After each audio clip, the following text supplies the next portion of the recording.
Welcome to the Divine Style podcast, where the journey to self love and spiritual awakening begins. I'm your host, Gerlinda Stella, a psychic medium, intuitive life coach, and guide on your path to self discovery. Here we delve deep into the heart of what it means to truly know and love oneself. I just want to take a moment to thank you for listening. I appreciate you being here, and I do it all for you. I get so much pleasure interviewing guests each week. This week, I'm a little bit nervous because I'm going to do something a bit different. I am going to be flying solo.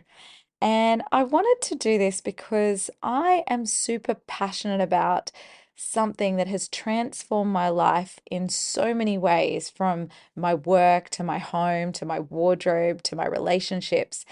And it will have an impact on you too, whether it's consciously or subconsciously. It has the power to heal, it has the power to transform.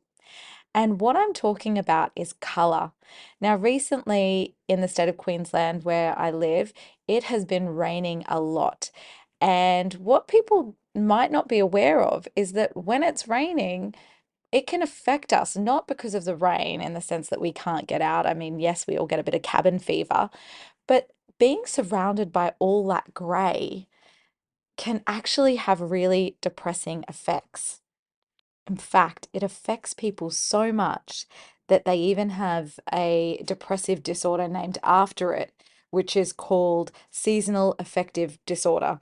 And it happens at these certain times of year where grey skies are really prominent, and it can have an effect on our circadian rhythm, which does have an effect on our serotonin levels. And I think it's something to be really aware of because it might creep up on you and you might not notice that it's happening. One thing you can do to combat this is to reach out to friends and family, make sure you're in contact with loved ones. Another really cool thing you can do is do some arts and crafts, like when we're at school and we got kept in on rainy days. I know for myself, I write poetry, I paint, I play music. So doing things that can help you create or feel like you're being proactive can be really beneficial. Another thing you can do is actually use it as a time of introspection. So you can do some meditation or journaling, and it can make use of a time that, would otherwise be potentially wasted. My professional relationship with color started almost 20 years ago when I became an image consultant. That's where I learnt how to teach people the different colors that suited them based on their hair, skin, and eyes. What I found amazing over the years was the stories I heard from clients about working with color and how, they got that job or they got that date. And I remember a client quite vividly. She contacted me because she felt like she was dressing old. In fact, her husband had kind of pointed out that her wardrobe was a little bit dowdy. And yes, it makes me cringe, but when I looked in there, I had to agree with the husband. It was pretty dire in there. And when I sort of inquired with her as to why her wardrobe had sort of become sort of this array of muted, dusty tones, when in the past she told me she wore brighter colors, she said that was what was available in the shops she was going to, which were based around her age. Now, I think you can wear pretty much anything at any age if you feel comfortable in it and you feel beautiful and it brings you joy. I don't tend to ascribe to an age range or a place that you should or shouldn't shop. I think it really comes down to like your personality and how you want to show up. So we got into the shops and she spotted this red leather jacket. And she said to me, "Oh my gosh, I've always wanted to wear something like that." And I was like, "Great, let's get it on you. We'll put it on." And so we went into the change room and her face lit up. She was so happy. And I couldn't believe it was the same woman. I said to her, "I don't understand where this woman was hiding in your wardrobe." And she had this cheeky little grin and she gave me a little wink and said, "You never checked my lingerie drawer." Now, I'm not saying that you all have to go out and buy a red leather jacket. And in fact, I probably would say it wouldn't suit some of you, but that's based more on your personality. And usually we do have an affinity towards certain colors. And what I find interesting is that the colors that we are more likely to like are the colors that are more likely going to suit us. Now, this isn't always the case. Sometimes we have influences from friends, family, or even the shop assistant, and that can kind of put us off course a little bit. But when people sort of tell me that they can't wear a color, I usually say it's not really a blanket rule. So if someone says to me, oh, I don't, I can't wear green, I would say what type of green, because each color has a relative warmth or coolness. It also it can be dusty or it can be clear. And so there would be a green for everyone, just like there would be a red for everyone. And I really want today, when I'm talking about the colors, I really want you to start to create your own relationship with them. And so, to begin with, I really want you to think about what is your favorite color. And as you think about this color, really feel into it. How do you feel in your body when you think of this color? Do you have a sort of a slight smile on your face? Is your heart happy? How does it make you want to show up when you think of that color? Now I want you to think of a color that you don't like. And as you think about this color, notice how your body has shifted. Notice the difference between thinking of something you like to something that you don't like.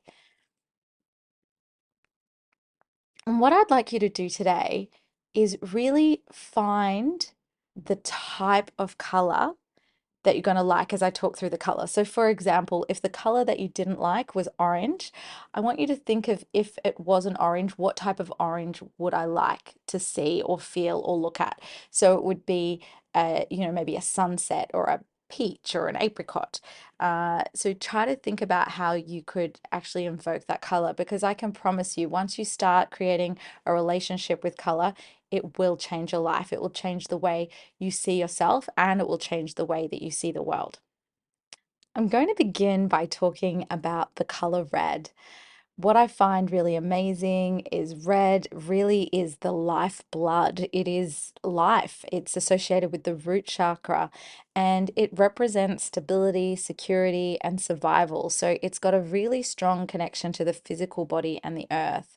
From a psychological perspective, red has been studied in terms of human behavior and emotions. It's associated with really strong feelings like passion and love when we think about a red rose.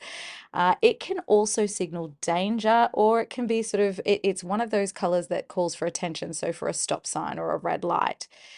It has an effect to stimulate the autonomic nervous system. So it increases the heart rate and invokes a sense of urgency or excitement. So it's definitely been linked to appetite, which I'm not surprised that a lot of fast food restaurants use red from a marketing perspective to kind of grab attention and create that sense of desire. In terms of healing, it can help with your circulation, your immune system. It really works to anything to do with vitality.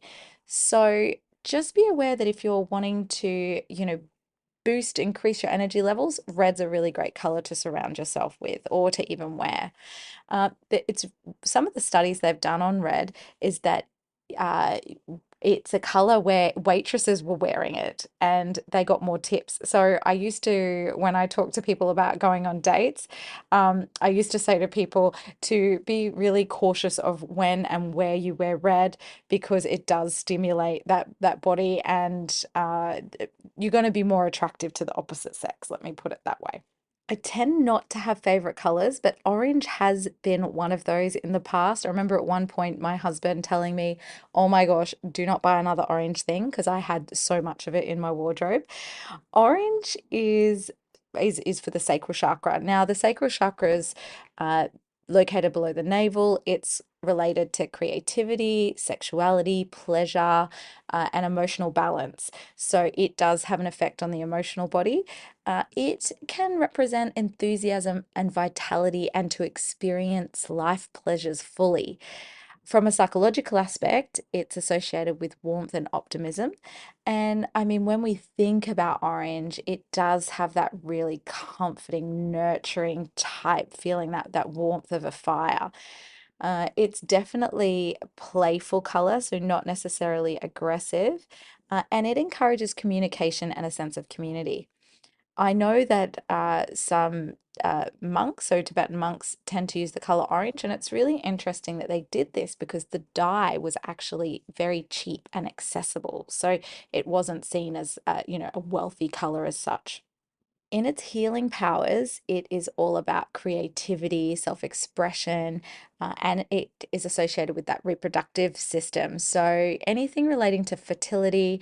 So, if it's not a color you want to wear on the outside, maybe you could wear it as a bit of lingerie underneath, or maybe in a pendant or a piece of jewelry. But it is a really great color to work with in terms of healing.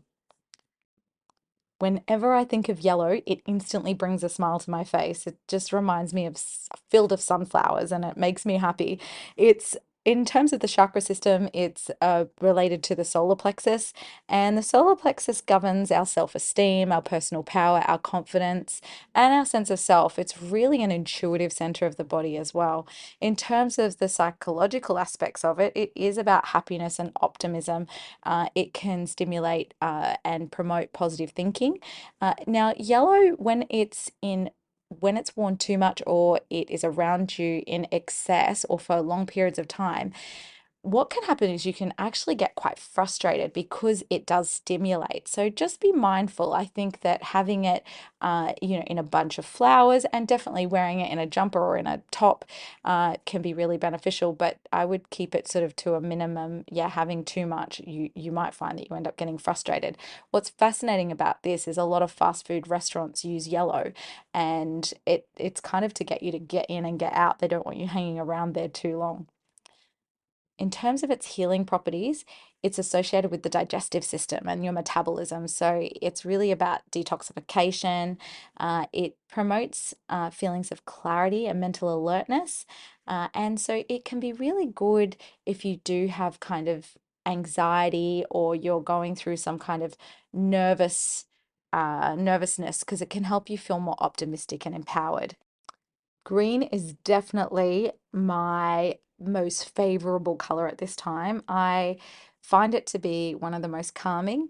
What's really interesting about green is that it is the easiest color for the eye to see in terms of it actually relaxes the eye muscle. So it's not surprising that green is associated with the heart chakra. And so that's linked to unconditional love, compassion, harmony, and balance. And, it really represents growth and renewal and nature. It's definitely a color that helps you to feel more harmonious and in more equilibrium. It can create freshness. It can represent growth and fertility, abundance, in particular financial abundance. Studies have also shown that going into nature and surrounding yourself in green, whether that be a forest or a park, but anywhere where you're going to have a lot of that green around you, can actually help to relieve depression. I want to mention pink here because pink is also connected to the heart chakra.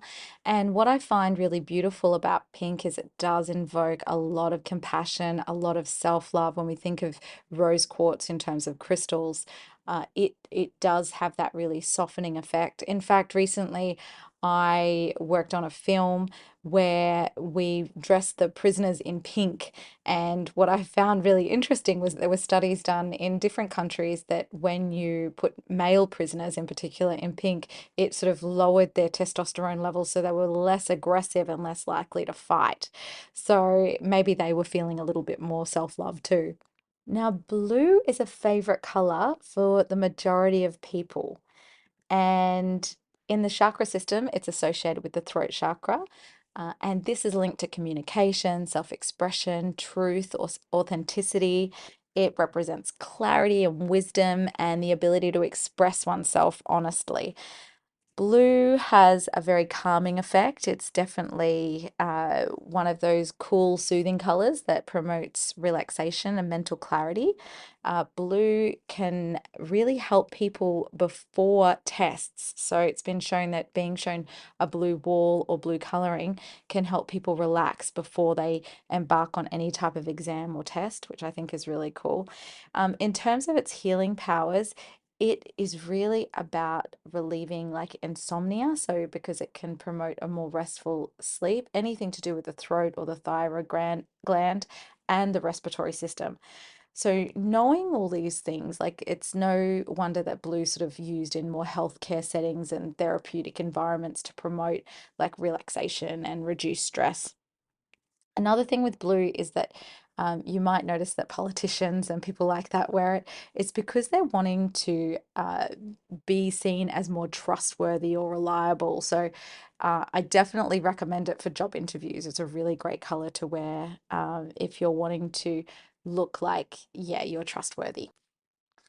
Indigo is such a beautiful, deep, rich color. It falls between blue and violet on the color spectrum, and it's quite a spiritual color. So it's associated with the third eye chakra, and this chakra governs intuition, insight, perception, spiritual awareness. It's where sort of clairvoyance sits. It can help you to heighten your own awareness and your perception, not just in terms of inner wisdom, but also the world around you. It can help you to navigate life's challenges. It can help you to see more clearly. So it's really about that gaining clarity. It also helps you see the unseen. So when you start working with color, this is one of the colors that often shows up first in terms of meditation. So when I work with clients, they'll often tell me that they're seeing like a beautiful deep purple and they can't quite describe it. So it's that real deep purpley blue. It can really help with enhanced memory and learning abilities, and it can help with problem solving. So from a healing modality, it's going to work with anything to do with the brain, the pineal gland, and it's really about opening up your mind to new ideas. Violet, which is associated with the crown chakra, is one of the most spiritual colors. In many cultures, it's considered a sacred color. In terms of royalty, it was used because it was a rare color, so it symbolized wealth. It also symbolizes enlightenment and awakening. Obviously, the crown chakra is our connection to divine and higher consciousness. And from a psychological perspective, it really does boost creativity and imagination. It can help you to kind of feel into magic, which I love. And it's also about nonconformity. Its healing powers are really about the brain, the nervous system, emotional balance, connection to higher realms. It can alleviate feelings of depression by connecting you to a sort of a higher spiritual power. Purple is great when you're doing artistic or spiritual pursuits. So, whenever you can wear purple in those arenas, it's really going to help you to connect on a deeper level. People inevitably always ask me about black and white. I don't necessarily consider them colors. I see that white is the reflection of all the colors, and black is the absorption of all the colors. I mean, one of the main ways black is used is in terms of mourning and grief. I think it's very much been associated with funerals and uh, sort of remembrance and things like that. It does hold a lot of mystery and intrigue, and it's used a lot in film, and it sort of creates suspense and drama. It's also, I guess, quite an elegant color. It's used a lot in fashion. It's one of those sort of staple colors that they sort of say you should have in your wardrobe. And it can be like part of that alternative lifestyle, where people tend to kind of go all goth or wearing like head to toe black in terms of metal and things like that. What I find really interesting is not everybody suits black either. So, black is a color that can actually make you look older and increase the visual depth of wrinkles. So, I often say if you wear a lot of black, try to wear it a little bit away from your face and maybe increase, some of the other colors you're wearing in terms of accessories or a brighter lip color or sort of enhancing your eye color so that you kind of counteract some of the other negative shading that black can create. And when it comes to white, white is associated with purity and innocence, or used in weddings. Um, it's really about clarity and transparency. And so white is, gosh, I'm just thinking of a swan, but it's so beautiful because it's calm and relaxing. It's definitely used in purification and meditation rituals. One of the first things whenever I do a meditation is have that beautiful white light coming down from the top of my head out the bottom of my feet. So white is really about that spirituality and enlightenment and transcendence. It can help to reach spiritual purity and a higher consciousness. For far too long, colors have been used to separate and divide us in terms of flag and culture and continent. And I feel like there is so much beauty in diversity. And I think if we can celebrate those differences, we can then turn color into something that helps you to create, heal, and unite.